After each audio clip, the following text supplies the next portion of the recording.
Welcome to another episode of the MLB China Study Room. My name is Ray Chang, Manager of Baseball Operations for MLB China, and also the head coach of the Nanjing Development Center baseball team. So let's go ahead and get started with today's drill.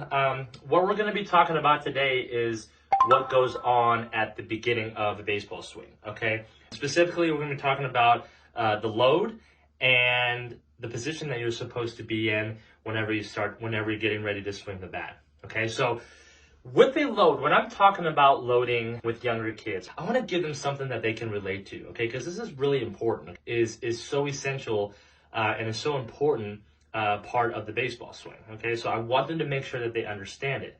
And one of my favorite analogies is the bow and arrow effect.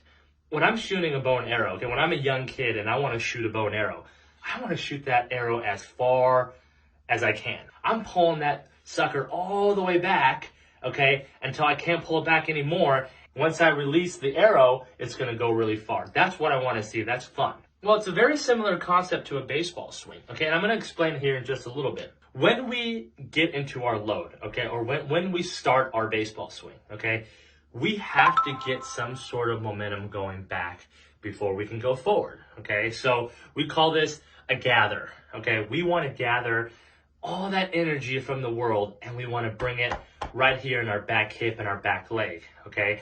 And then with younger kids, I like to say, think about turning around that back leg, okay? We don't want to just load and gather and go straight back and straight forward. We want to create some sort of coil. We want to turn around that back leg, okay? So now I'm in a coiled position rather than just straight on, straight forward, okay? I'm not very powerful right here, okay? So now, as we start moving forward, after we've gathered our energy, gathered our weight back, and we start making that move forward, that's when that bow and arrow effect starts to come in play. When I come forward, I got to make sure my front foot and, my front leg and my hands, my bat, are moving in opposite directions, creating that tension. So once this front foot lands is very similar to when I'm pulling that arrow back as far as I can. I can't pull it back anymore. Same concept here. I can't pull it back anymore. I can't create any more tension. And I'm ready to swing. Wham! That bat's going to fly through the hitting zone. And I'm going to hit that ball hard and hopefully hit it really far. Okay, so that's a really similar concept to a bow and arrow effect. And so I tend to have a lot of good success and a lot of good positive feedback from younger kids when I talk about the bow and arrow effect of your load, okay, of your swing. So anyway, and then to take it a little bit one step further, we talk about the bow and arrow, right? So the bow is supposed to be your body, and obviously the arrow is supposed to be your bat. So when that front foot lands and I'm getting ready to swing, my body, my bow, okay, cannot go any more further, right? Just like when we're doing the bow and arrow, I'm not going to shoot the arrow moving my bow at the same time. My bow's going to stay exactly still, and then the arrow's going to go forward. Well, same thing with the baseball swing. When I'm getting ready to swing, I'm not going to take my bat and my body forward. My body's not going to move forward anymore. It's just going to rotate and then to allow my hands to go flying forward. Okay, like I said, very, very similar concept.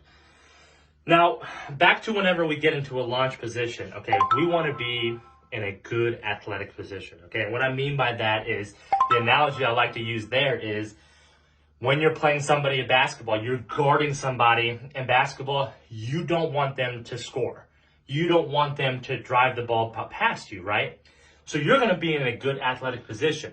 Butt out, knees slightly bent, okay? Legs about a little bit past shoulder width. Notice how my back is straight at a 45-degree angle, okay? I'm not sitting up like this. My butt is not underneath me.